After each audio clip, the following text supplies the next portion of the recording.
Bienvenidos un día más a UCI Salud, mi nombre es Diego Vargas Torres. Yo soy Sofía Rivadeneira y el día de hoy tenemos dos enfermedades sobre cirugía general. Así es, el día de hoy vamos a hablar de cirugía general, un tema que a mí, o bueno, una especialidad que a mí me fascina, me gusta muchísimo.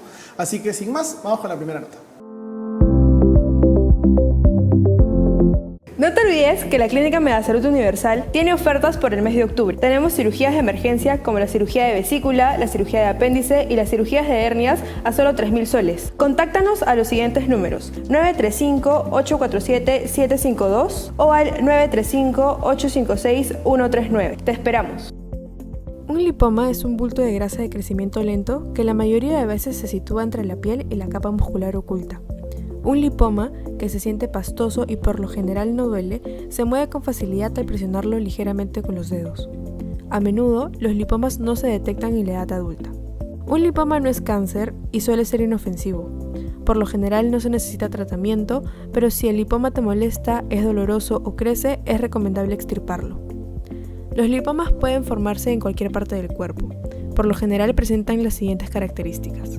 Se encuentran justo debajo de la piel, son suaves y pastosos al tacto, suelen ser pequeños y a veces son dolorosos.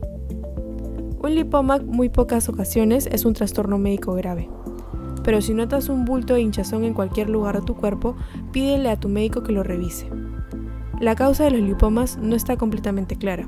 Suelen repetirse en las familias, por lo que los factores genéticos probablemente influyen en su desarrollo. Otra causa considerable puede ser tener entre 40 y 60 años de edad, ya que a pesar de que los lipomas pueden aparecer en cualquier edad, son más comunes en este grupo etario.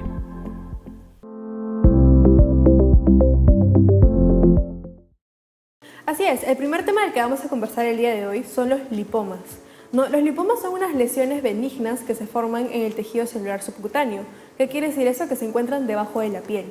Usualmente son una acumulación de adipocitos, que vendrían a ser unas células que acumulan grasa, y está rodeada por tejido fibroso. Puede ser de diferentes tamaños, puede aparecer en diferentes partes del cuerpo, pero hay que tener en cuenta de que usualmente siempre son benignas. Se presenta en el 1% de la población, no son muy comunes, pero son lesiones que se pueden ver a simple vista. Así es, los lipomas básicamente es una bola de grasa. Básicamente es eso, es una bola de adipocitos, como dijo Sofi, de células que contienen grasa y que están almacenadas en un tejido fibroso. Entonces es una cápsula llena de grasa. Entonces, como está almacenada por debajo de la piel, nosotros cuando veamos vamos a ver literalmente un nódulo, una bola que sabemos que va a ser de grasa. ¿Qué características tiene este lipoma? Como ya dijimos, se puede dar en extremidades, ¿sí? Miembros inferiores, miembros superiores, en la cara, en el torso, en el cuello, generalmente se dan en las extremidades, ¿sí? Y vamos a ver un aumento de volumen en forma esférica, en forma oval, de un óvalo, de un huevo, ¿listo? De una pelotita. Ahora, este lipoma puede ser único, puede ser solo, o pueden ser varios a nivel de distintas partes del cuerpo, ¿sí? Esto ya se relaciona mucho a una enfermedad genética, el desarrollar múltiples bolitas de grasa, múltiples lipomas, pero generalmente vienen de a uno, ¿sí? Un solo lipoma. Ahora, este lipoma puede variar desde 1 centímetro hasta 10 centímetros. Va a depender de cuánta grasa se acumule, ¿sí? Al tacto, el lipoma no es doloroso y es es un signo que hay que tener en cuenta. No es doloroso, porque si fuera doloroso, tendríamos que pensar ya en otras patologías, de repente ganglios no aumentados, adenopatías, de repente inclusive un cáncer, ¿sí? Pero al ser un tejido no doloroso, al tocarlo no va a pasar nada, ¿sí? Número dos que hay que tener en cuenta es que va a variar de tamaño, y no va a tener bordes netamente limitados. Si bien es cierto, es una cápsula, pero de repente esta cápsula se puede expandir un poquito más hacia la derecha, un poquito más hacia la izquierda, ¿sí? No están completamente delimitados los bordes, hay que tener eso en cuenta también. Y como ya les mencionaba, hay algunas enfermedades que se pueden vincular a tener varios lipomas, no solamente uno, sino varios en diferentes partes del cuerpo, ¿sí? Una cosa más, y quiero hacer hincapié nuevamente en esto, los lipomas no duelen, ¿sí? Al tacto vas a sentir una bola de grasa elástica, movible, que vas a tocarle y va a parecer como gelatina, inclusive como estas bolas antiestrés, pero no va a ser dolorosa y eso es un signo muy importante del lipoma. Claro, como Diego nos mencionó, los lipomas son lesiones que no duelen, son como abultamientos que encontramos debajo de la piel que son móviles. No son lesiones benignas y usualmente el diagnóstico siempre lo va a hacer un médico, un cirujano, o también podría ser un dermatólogo. ¿no? Muy importante tener en cuenta de que las únicas personas que están capacitadas para extraer un lipoma son los cirujanos generales, o también podría ser también los dermatólogos, de acuerdo a la especialidad que tienen, ¿no? Muy importante que si es que tenemos un lipoma, no es para pincharlo tal vez y tratar de extraerlo con una jeringa o tratar de realizar algún procedimiento por nuestra cuenta. Hay que evitar, en este caso, manipular mucho el lipoma y siempre recurrir a un médico, un especialista que nos pueda ayudar en el tratamiento, para que nos pueda ayudar, en este caso, si deseamos extirparlo o si fuera necesario algún procedimiento mayor. Así es, el lipoma generalmente no trae muchas complicaciones, más que nada es sacarlo, es hacer la cirugía porque no se ve bonito, porque incomoda de repente, no por estética. Y es una cirugía súper simple, ni siquiera necesita anestesia general, es solamente una anestesia local, ¿no? Se inyecta silocaína, obviamente con todos los instrumentos estériles, y lo tiene que hacer un profesional, ¿no? Se hace una incisión pequeña, se succionan estas bolitas de grasa, se tritura y se succiona, y luego se cierra nuevamente con 1 o 2 puntos. ¿No? No trae complicaciones, ¿sí? Generalmente solamente podríamos tener una cicatriz postquirúrgica, pero la verdad es una cirugía o es un procedimiento bastante sencillo y que un médico general está capacitado para poder hacerla. Así que ya sabemos más o menos de qué tratan los lipomas, ya sabemos qué son, cómo se manifiestan, de repente si son dolorosos o no, ya lo tenemos claro, así que ahora vamos a pasar con la consulta de redes.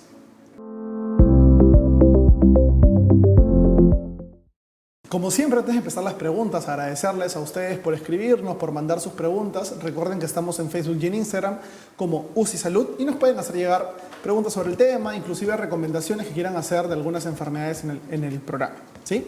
La primera pregunta que tenemos el día de hoy ¿es riesgoso tener un lipoma en cualquier parte del cuerpo?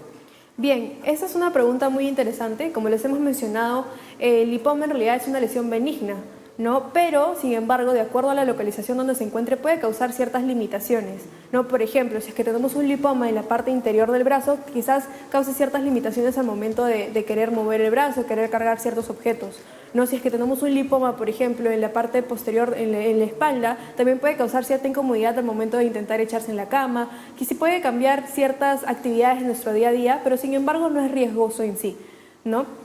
Estas limitaciones, estos problemas que puede causar nuestro día a día es lo que va a llevar a que nosotros vayamos a un doctor para que nos pueda dar un tratamiento. La segunda pregunta que tenemos ¿es necesaria una cirugía en todos los casos de lipoma? Bien, digamos la decisión, el sacar el lipoma es la solución para todos los lipomas, ¿sí?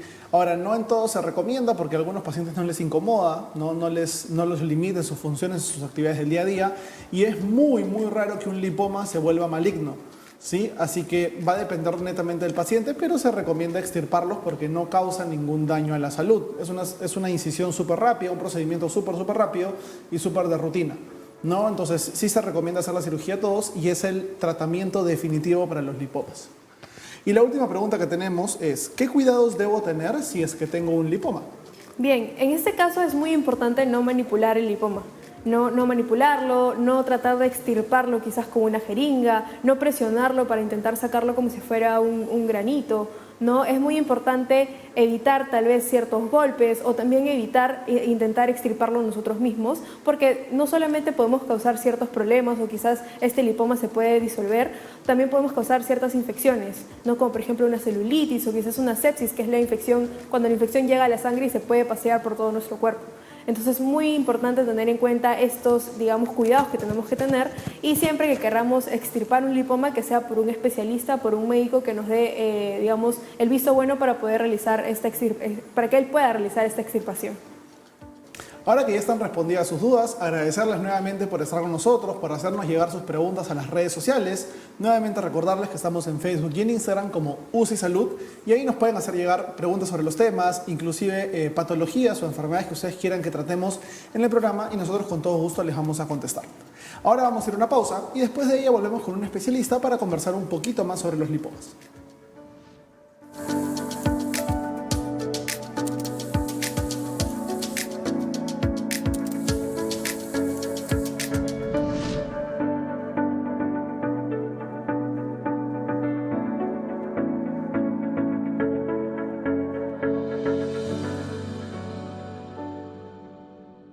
No te olvides que la Clínica Megasalud Universal tiene ofertas por el mes de octubre. Tenemos cirugías de emergencia como la cirugía de vesícula, la cirugía de apéndice y las cirugías de hernias a solo 3.000 soles. Contáctanos a los siguientes números: 935-847-752 o al 935-856-139. Te esperamos.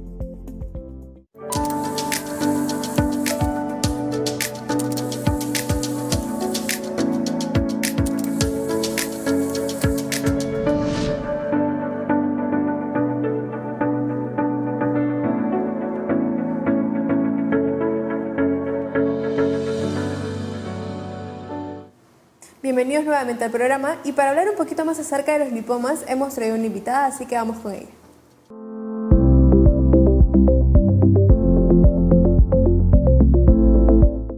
Así es, vamos a continuar hablando de los lipomas y para eso está con nosotros la doctora Grace Sáenz. Ella es médico cirujana general. Doctora, bienvenida al programa, gracias por estar con nosotros el día de hoy.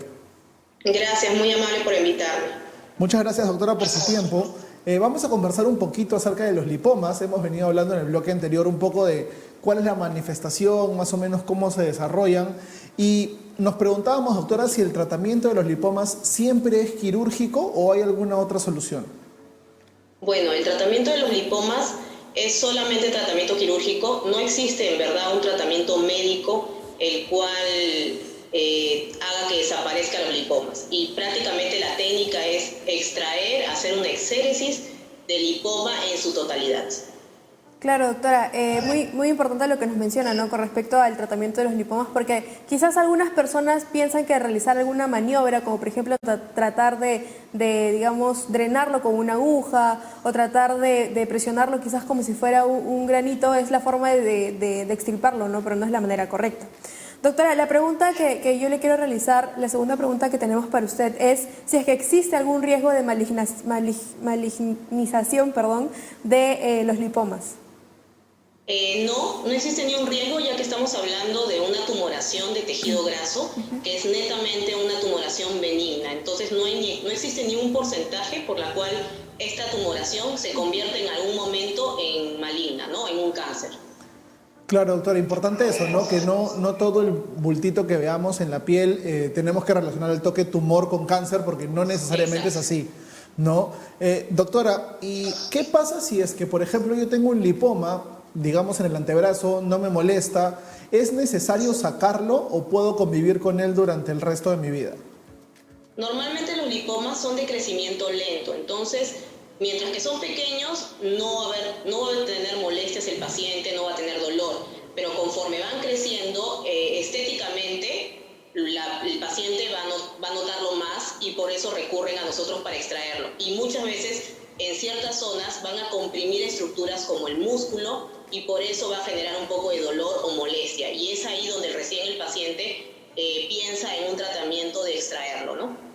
Claro, doctora. ¿Y qué pasaría, digamos, si es que el paciente opta por recurrir al médico, el médico le extirpa el lipoma? ¿Qué cuidados debería tener en casa? ¿Qué cuidados se debería de seguir ahí? Posterior a una exéresis, a una extracción de lipoma, el paciente tiene que, más que nada, tener cuidado en la curación de la herida, ¿no? Es una herida quirúrgica la cual tiene que evitar infectarse, por la cual se va a recibir tratamiento antibiótico, va a requerir una curación diaria. Y en ciertas zonas, en este caso si hablamos de un lipoma que está en miembros superiores o miembros inferiores, evitar que el paciente haga algún tipo de esfuerzo físico para que no se abran los puntos y haya una dehiscencia de herida. Claro, hay que tener mucho cuidado con las heridas de sitio quirúrgico, ¿no? Porque como decía usted, se pueden infectar y eso va a conllevar ya a otras digamos, complicaciones en el paciente, ¿no? Doctora, y para las personas que nos están mirando de repente que ahorita con todo lo que hemos hablado dicen, oye, yo de repente tengo un lipoma, de repente tengo que sacármelo, ¿qué tan complicada es este procedimiento? ¿Tiene que hacerse en sala de operaciones? ¿Es bajo anestesia? No sé si nos puede guiar un poquito a través del procedimiento, doctora. Sí, claro. En verdad este tipo de lipomas se consideran cirugías menores. No es una cirugía mayor. No requiere una sala de operaciones, pero sí un tópico de cirugía donde se pueda hacer el procedimiento. La anestesia siempre va a ser local, sea el tamaño del lipoma o la zona que sea, siempre va a ser una anestesia local, por lo tanto el paciente va a estar despierto, en todo momento va va a interactuar con nosotros mientras que hacemos el procedimiento. No hay ni una contraindicación para que el paciente no se realice ese tipo de procedimientos y prácticamente solo es hacerle una incisión pequeña, porque siempre tratamos de ser lo más estéticos posible, y extraer todo el lipoma. La idea es que se extraiga completo, porque si no se extrae completo y dejamos tal vez algún poco de tejido que quede ahí, va a ser propenso a que haya una recidiva, que vuelva a formarse otro lipoma en la misma zona. De ahí va a quedar una cicatriz muy pequeña y el paciente va a poder seguir su vida cotidiana normal. Claro, doctora. Y una pregunta que yo le quería realizar es, digamos, hablando sobre el lipoma en sí, hay muchas personas que quizás se están preguntando cómo pueden reconocer si lo que tienen, por ejemplo, el bultito que tienen debajo de la piel es un lipoma. ¿Qué características tiene? ¿Qué ellos pueden sentir? ¿Cómo sería más o menos la detección de este lipoma? Normalmente los lipomas son tumoraciones, son bultitos móviles, son pequeñas nodulaciones móviles que son superficiales, porque normalmente el lipoma, como está formado por tejido graso, se va a encontrar entre la piel y el músculo, no son tumoraciones profundas. Entonces el paciente lo va a ver muchas veces como un granito que está debajo de la piel y que va a ir creciendo poco a poco, que no va a generar dolor, que uno lo palpa y es duro, pero es móvil, que no duele ni genera ningún tipo de molestias. Y es así como el paciente lo va a reconocer y va a recurrir donde nosotros, y nosotros vamos a confirmarlo con una ecografía de partes blandas que nos ayuda mucho para poder diferenciarlo tal vez de un quiste sebáceo o de otro tipo de tumoraciones. Bien, doctora. Y como última pregunta que teníamos para usted era ver qué cosas podría hacer una persona para evitar el lipoma. Usted hablaba de que el lipoma crece de a pocos, ¿no? Que no es una tumoración que es algo de la noche a la mañana, sino que va creciendo. ¿Hay un tiempo, digamos, establecido o va a variar eso? No existe ni un tiempo establecido de que yo diga esto en un año, si no se saca va a aumentar tantos centímetros. No, es variante. Y normalmente las zonas donde más frecuentes se aparecen son en miembros superiores, en miembros inferiores, en la parte baja del cuello, en el hombro, en la espalda. Pero es más que nada, tiene una predisposición genética, pero no existe ni un factor de riesgo que haga que el paciente se vuelva propenso a formar lipomas. Son acumulaciones de células adiposas en ciertas partes del cuerpo que con el tiempo se van endureciendo y van formando una tumoración. Bien, doctora, muchísimas gracias por su información. Creo que ha sido bastante ilustrativo lo que hemos conversado en este bloque y la comprometemos para estar con nosotros en el siguiente bloque conversando un poquito más. Por supuesto, gracias.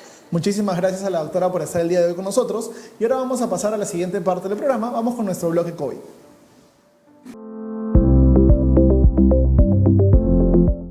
Bien, para nuestro bloque COVID del día de hoy tenemos una pregunta y dice: ¿por cuánto tiempo una persona infectada con el virus del COVID-19 puede contagiar a los demás? Bien, interesante pregunta, y esto va a depender nuevamente. Todo en medicina depende de quién es el paciente. La CDC, ¿no? la entidad gubernamental de Estados Unidos, reporta de que va a depender de qué clase de infección tenemos. ¿Es una infección leve, con síntomas leves, o una infección un poquito más grave?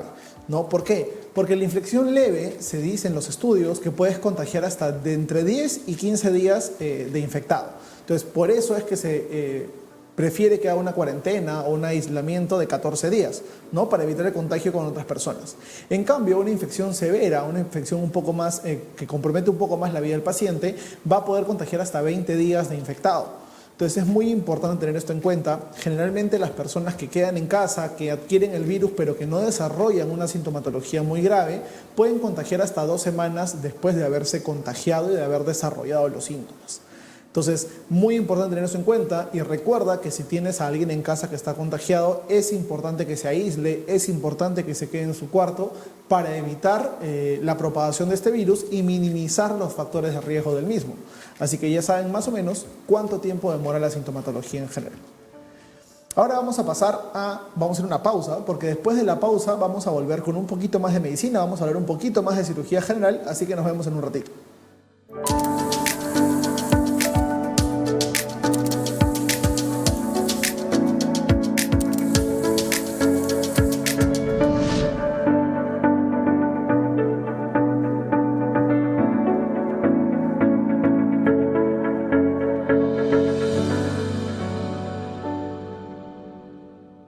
No te olvides que la Clínica Megasalud Universal tiene ofertas por el mes de octubre. Tenemos cirugías de emergencia como la cirugía de vesícula, la cirugía de apéndice y las cirugías de hernias a solo 3.000 soles. Contáctanos a los siguientes números: 935-847-752 o al 935-856-139. Te esperamos. Un absceso anorrectal es una cavidad llena de pus causada por bacterias que invaden las glándulas secretoras de moco del ano y del recto. El recto es el segmento del tubo digestivo por encima del ano, por donde las heces son retenidas antes de salir del organismo. El ano es el orificio que existe al final del tubo digestivo, por donde los materiales de desechos salen del organismo. El absceso puede estar situado a cierta profundidad en el ano o cerca de la abertura anal, y se produce cuando se obstruye una glándula secretora de moco del ano o del recto y las bacterias proliferan y se multiplican. Aunque el ano es una zona rica en bacterias, generalmente no se producen infecciones, porque es un área con abundante flujo sanguíneo. Cuando se produce una infección, suele estar causada por la combinación de diferentes tipos de bacterias. Estas son más frecuentes en hombres que en mujeres y en el 90% de los casos se produce por una obstrucción de las criptas anales. Al obstruirse las glándulas y no poder drenar su contenido, este puede sobreinfectarse y la acumulación de pus da lugar a la formación del absceso. Los abscesos situados justo debajo de la piel están hinchados, enrojecidos y son sensibles y muy dolorosos. En raras ocasiones, la persona tiene fiebre. Por otro lado, los abscesos situados en una zona profunda del recto pueden ser menos dolorosos, pero pueden producir fiebre y dolor en la parte inferior del abdomen. La existencia de un absceso perianal es una indicación para la incisión y drenaje del mismo. Para prevenir la extensión, la recurrencia o la subsecuente fistulización, el uso de antibióticos para el manejo del absceso perianal no está indicado en todos los casos, excepto en personas inmunosupresoras, diabéticas, celulitis extensas o con dispositivos protésicos.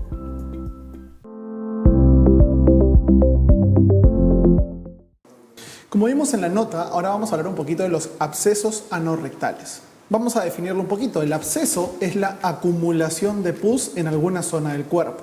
Y anorrectal son dos cavidades que están próximas, ¿cierto? El ano, nosotros conocemos la parte final del tracto digestivo, y el recto es la parte inmediatamente superior al ano, ¿cierto?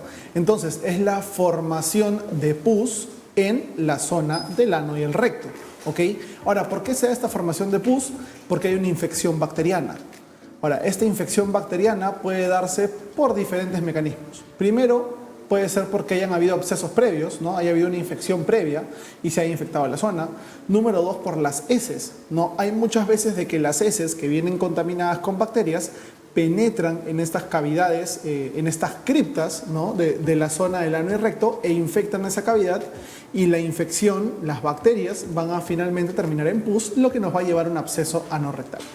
Claro, ahora hablando un poquito acerca sobre los factores de riesgo que van a predisponer a que una persona tenga un absceso anorrectal, tenemos primero, digamos, los factores que van a comprometer el sistema inmunitario de la persona, ¿no? Que van a disminuir sus defensas, y en ese caso tenemos, por ejemplo, la diabetes mellitus, quizás un paciente con VIH o con SIDA, un paciente también que tiene obesidad. En este caso tienen un factor de riesgo para tener un absceso anorrectal. También la mala higiene, digamos, perianal, o sea, alrededor del ano, también es un factor de riesgo para favorecer, en este caso, el crecimiento de las bacterias, y también favorece la infección, ¿no?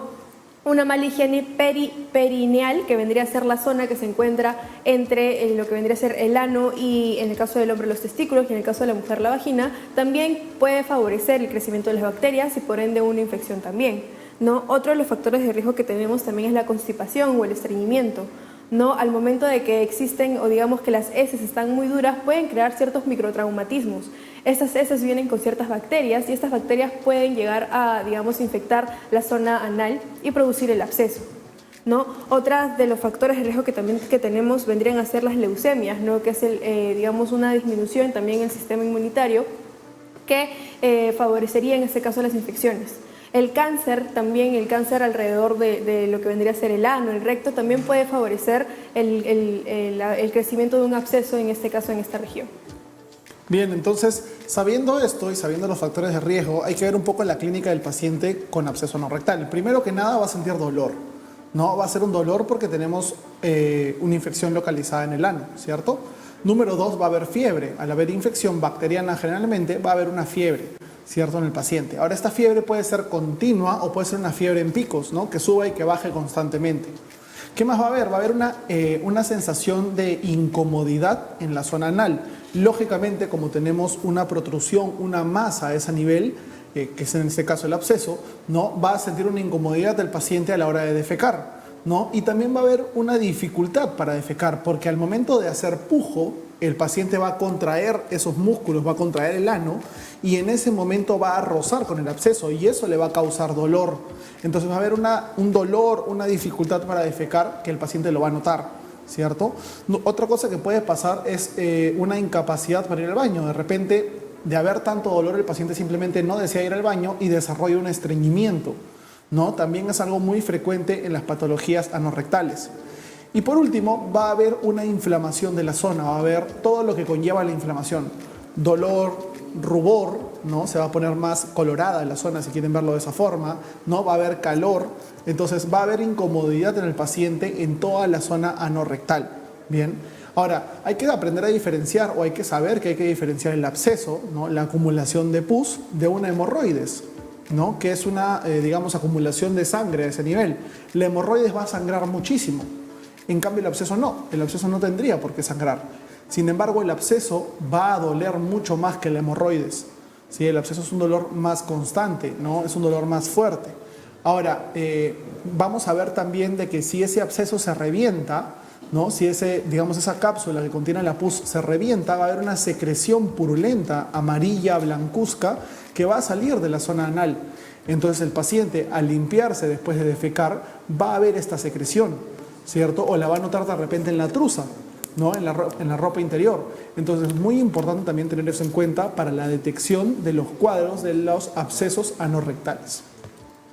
Bien, ahora hablando un poquito acerca sobre las complicaciones que se pueden presentar en un absceso anorrectal, tenemos primero la necrosis o la gangrena, ¿no? Que es cuando el tejido va a empezar a morir, el tejido se va a empezar, digamos, a perder soporte de oxígeno y va a empezar a podrirse, por decirlo así, ¿no? Entonces es muy importante tratar de evitar esa complicación con un tratamiento adecuado.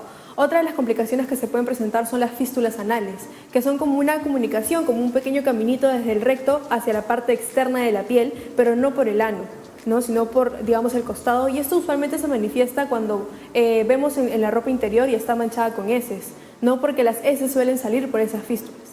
Ahora tenemos también la sepsis, ¿no? Que es cuando la bacteria va a llegar a la sangre y por ende va a producir una infección generalizada, una septicemia, y también podría llegar a cualquier otro órgano, un órgano importante, y por ende causar, ya comprometer en este caso la vida del paciente también. Ahora, como Diego nos mencionó, uno de los síntomas que va a tener el paciente es el dolor, ¿no? En el caso de un absceso anorrectal, este dolor se puede volver crónico, ¿no? Un dolor que va a estar persistente durante el tiempo, ¿no? Y también otra de las complicaciones que se puede presentar es la recurrencia. ¿Qué quiere decir esto? Que no se dé un tratamiento adecuado, que no se den los antibióticos necesarios en este caso, o que no se siga el tratamiento de manera adecuada y por ende se vuelva a presentar el absceso anorrectal.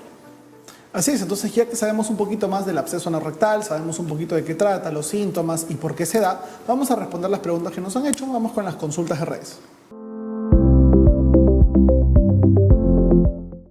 Como siempre, antes de empezar las preguntas, agradecerles por escribirnos por redes sociales, por dejar sus comentarios, por dejar sus preguntas. Estamos muy felices de poder contestarlas.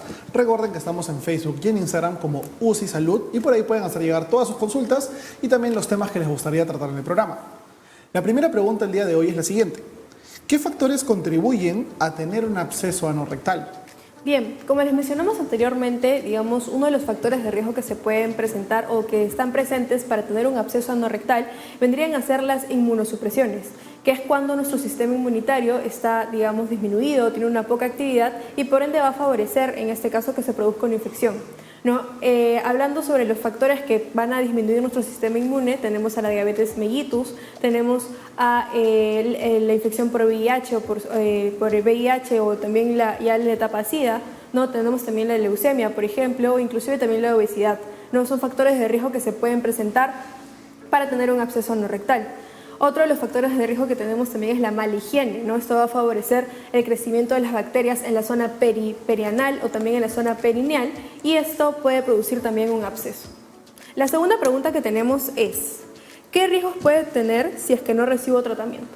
Bien, en el caso del absceso, recordemos que es una infección en esa zona del recto, ¿cierto? Entonces, esta infección puede, uno, hacerse más grande, no más amplia y empezar a colonizar un poco más el recto e ir subiendo y subiendo y subiendo, además de causar dolor y dolor y dolor en el paciente, ¿no? Número uno. Número dos, ese absceso se puede reventar y provocar la secreción o que salga toda esa pus, todo ese contenido bacteriano a toda la cavidad rectal y anal también.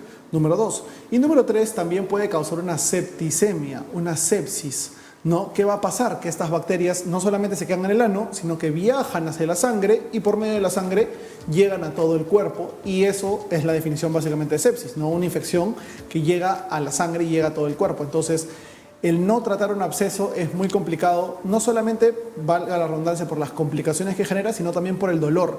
El paciente va a tener mucho dolor a la hora de defecar y a la hora de caminar, entonces es muy importante tratar esta patología. La última pregunta que tenemos el día de hoy es, ¿qué cuidados debo tener para no tener ningún absceso anorrectal? Bien, esa pregunta es muy importante porque para prevenir los abscesos anorrectales, lo primero que tenemos que hacer es evitar los factores de riesgo.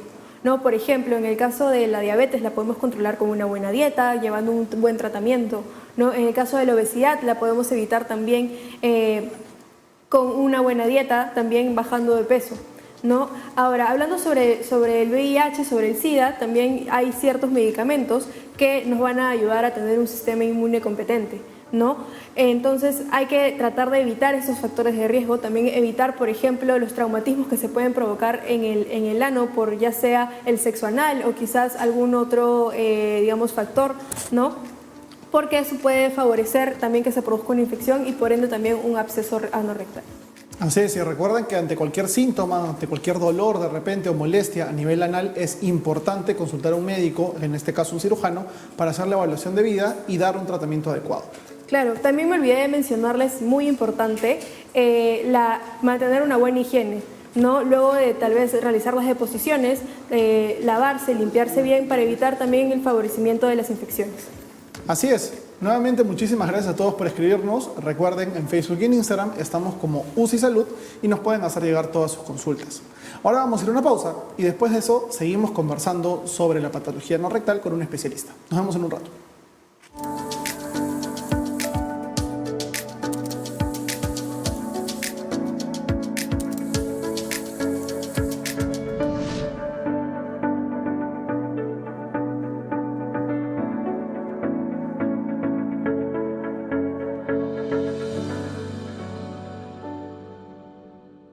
No te olvides que la Clínica Megasalud Universal tiene ofertas por el mes de octubre. Tenemos cirugías de emergencia como la cirugía de vesícula, la cirugía de apéndice y las cirugías de hernias a solo 3.000 soles. Contáctanos a los siguientes números: 935-847-752 o al 935-856-139. Te esperamos.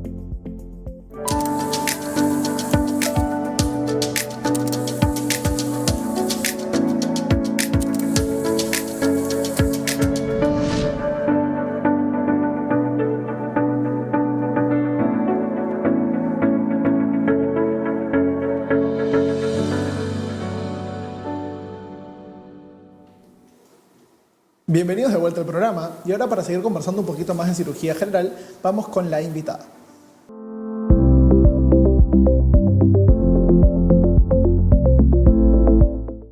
Así es, para hablar un poquito más acerca de los abscesos anorrectales está con nosotros la doctora Grace Sáenz, ella es cirujano general. Bienvenida, doctora, nuevamente. Gracias por la invitación nuevamente. Muchas gracias, doctora, por su tiempo. Y para hablar un poquito acerca sobre los abscesos anorrectales, la primera pregunta que tenemos es, ¿cuál es el tratamiento adecuado para los abscesos? Bueno, hablar de un absceso perianal es hablar de una colección de pus que ocurre cerca al ano. Y el tratamiento para cualquier tipo de colección se debe tratar con un drenaje. O sea, hay que extraer toda la secreción purulenta que puede contener esta cavidad que se encuentra en la zona cerca al ano. A la vez también hay que darle tratamiento antibiótico para que esta no se vuelva a formar. Y en este caso hablamos de un tratamiento antibiótico muchas veces doble terapéutica, o sea, doble tratamiento antibiótico que cubra las bacterias de esta zona, ya que es una zona muy contaminada por lo mismo que está cerca al ano, ¿no? Pero el tratamiento en sí es mientras que no se drene y no se extraiga toda esa colección de pus que contiene ese absceso, el paciente no va a recuperarse ni va a desaparecer ese absceso. Bien, doctora, y como es una zona, digamos, en el recto, es perianal, es cerca a la cavidad anal, muchas personas podrían decir, ¿no? Una vez de que ya se trató este absceso anorrectal, de repente voy a tener dolor al defecar, de repente, qué sé yo, voy a sangrar o tengo que tener mucho cuidado. ¿Qué medidas posoperatorias van a haber para estos pacientes? Bueno, el manejo de este absceso hay que tener mucho cuidado en el manejo postoperatorio y va a depender mucho del paciente, especialmente de un aseo muy detallado, muy continuo. Prácticamente se le indica al paciente que, muy aparte de que tome antibióticos, tome analgésicos, porque sí va a haber molestias de dolor, especialmente al defecar, o muchas veces pacientes que son estreñidos generan más dolor y por lo tanto puede haber un tipo de sangrado por la herida que queda. También se le indique que cada vez que el paciente vaya al baño y defeque, tenga obligado que hacerse un aseo para que esta herida no se infecte y más aún para que no vuelva a formarse otro absceso, porque es una zona demasiado contaminada y no podemos evitar excluirlo de la parte anal. Entonces, obligadamente siempre va a tender a contaminarse esa zona. Es por eso que hay que tener mucho cuidado, especialmente con las curaciones de este tipo de heridas. Claro, doctora, y aparte digamos, del aseo perianal, ¿qué otros cuidados se deben de tener para que no vuelva digamos, a presentarse este absceso? Bueno, en primer lugar, un diagnóstico temprano. Muchos pacientes acuden al consultorio presentando abscesos, pero ya con un tiempo de enfermedad de más de una semana. Y eso es porque se automedican, piensan que tal vez es un granito que ha aparecido cerca de la zona anal. Muchas veces inclusive ellos mismos lo revientan y me meten una aguja y eso genera que ese absceso se complique y las complicaciones son mucho peores que un drenaje de absceso. Entonces se le pide al paciente que apenas encuentre cualquier bultito que duela, acuda al médico para recibir el tratamiento indicado y para poder drenarlo. Posterior a eso, la manera de cuidarse es mantener un aseo completo, porque es más que nada por una obstrucción de glándulas que tenemos a nivel de esa zona, que se obstruyen y luego estas se infectan. Entonces ya es un poco de cuidado personal y de higiene, ¿no? Doctora, y como es una zona muy lábil, es una zona muy, digamos, por donde pasa el tránsito de las heces, es una zona que va a hacer esfuerzo constantemente, ¿cierto? Junto con eso, sabiendo esto, mejor dicho, las relaciones sexuales anales también pueden ser un factor de riesgo o un factor que tenemos que considerar en el postoperatorio. Lo que pasa es que hay abscesos perianales que están relacionados a otro tipo de enfermedades. Hay enfermedades inflamatorias intestinales que hacen que el paciente sea propenso, por ejemplo, a los abscesos perianales. Hay enfermedades de transmisión sexual que también generan la aparición de abscesos. Pero normalmente el común de la gente presenta ese tipo de abscesos porque nosotros a ese nivel tenemos unas criptas y estas criptas normalmente son drenadas, son como unos poros. Normalmente cuando eso drena de forma normal, cuando eso se obstruye, no drena y esa colección se infecta justamente porque está cerca al ano. Al infectarse se va formando una cavidad y dentro de la cavidad se forma pus y eso hace que el paciente al final venga por dolor y por una masa que está conteniendo pus. Y de eso se trata el absceso. Y esto, si no se trata, va a terminar en una fístula perianal, que ya eso requiere una cirugía mayor y más complicada que un simple drenaje de absceso. Claro, doctora. Y además de la fístula perianal, ¿qué otras complicaciones se pueden presentar en un absceso anorrectal? La complicación siempre de absceso va a ser fístula perianal. El problema es que la fístula perianal es la comunicación que busca el absceso hacia el exterior. Comunica prácticamente la zona interna del ano con la zona prácticamente de la piel. Genera como un camino. ¿Para qué? Para que el mismo cuerpo drene ese absceso de forma normal, sin haberle nosotros hecho algún corte. Pero esta fístula, al ser comunicada con el ano, ella requiere un tratamiento porque atraviesa los esfínteres anales y es una cirugía mayor que inclusive el paciente no puede quedar bien, puede quedar con tenesmo, puede haber recidiva, esa fístula puede aparecer varias veces y nunca va a poder curarse ese paciente. Siempre va a drenar durante un largo tiempo sin tener una curación total, ¿no? Doctora, entonces, entendiendo que en el postoperatorio alguien tiene que tener mucho cuidado con el manejo de la herida porque se puede volver a infectar, ¿eso quiere decir que los abscesos perianales o anorrectales sí pueden recurrir? Y si esa es la conclusión, ¿qué tan frecuente se da esto? Sí, los abscesos pueden recurrir, inclusive hay pacientes que llegan con absceso y llegan a la vez con fístulas. Y el hecho que hay una fístula y a la vez un absceso hace que siempre recurran por lo mismo, porque no todos recurren al médico. Entonces se tratan médicamente, se toman algún antibiótico, tal vez que les ha indicado la farmacia, y una vez que eso desinflama, piensan que el absceso ya desapareció. Entonces vuelven otra vez a recaer en lo mismo y ya no vienen solo con el absceso, sino ya vienen con la fístula incluida.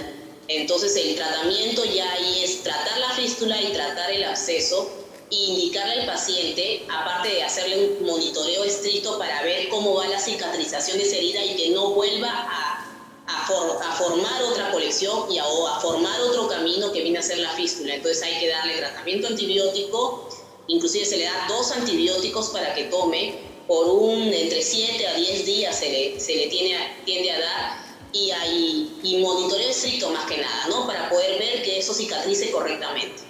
Doctora, y por último, ¿ese absceso que se forma se debe drenar siempre? ¿Debe ser intervenido o basta con los antibióticos? Basta con los antibióticos. Todo absceso tiene que ser drenado. Todo absceso se drena. ¿Por qué? Porque la colección ya está hecha. La cavidad donde se colecciona la pus ya está formada, y eso es lo que nosotros tenemos que hacer. Lo que hace el antibiótico solo es corta la infección, evita que se siga produciendo pus. Más nada más, la pus que está ya formada se tiene que extraer y sacar todo lo que contiene, toda la cavidad, destruir esa cavidad. Es como una cápsula para que así no se vuelva otra vez a formar otra colección. Bien, doctora, creo que nos ha quedado bastante claro el tratamiento y el manejo de la patología anorrectal. Le agradecemos mucho por su tiempo nuevamente. Muy amable, gracias por la invitación una vez más. Muchísimas gracias a la doctora Grace Sáenz, médico cirujana general, por estar el día de hoy con nosotros. Ahora vamos a pasar a la última parte del programa. Vamos con nuestro bloque de tips y mitos.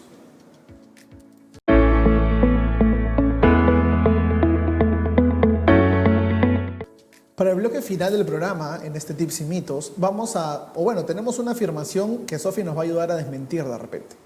La próxima vez que me enferme, puedo utilizar el mismo medicamento que utilizaron mis familiares.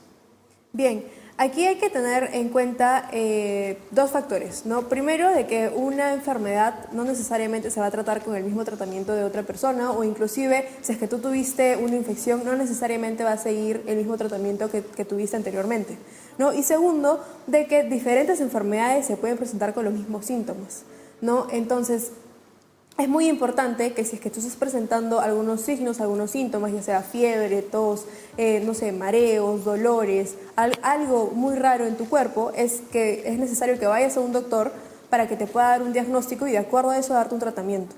¿No? El tratamiento que tal vez le funcionó a tu prima, que tal vez le funcionó a tu hermana, no significa que va a funcionar también contigo, ¿no? Es muy importante tener en cuenta de que el tratamiento siempre se va a individualizar de acuerdo a cada persona y de acuerdo a la enfermedad que ésta tenga.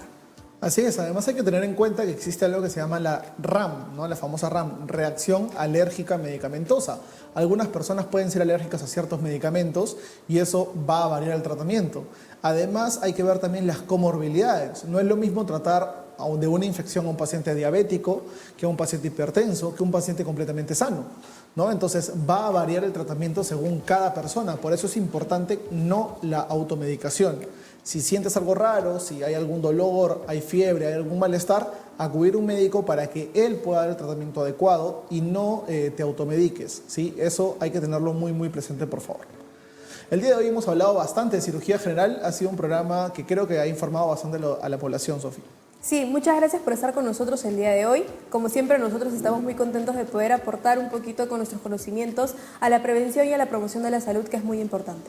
Así es, recuerden que pueden estar con nosotros de lunes a viernes, tanto a las 9 de la mañana como a las 2 de la tarde por aquí por UCI. Nos vemos el día de mañana, que estén bien.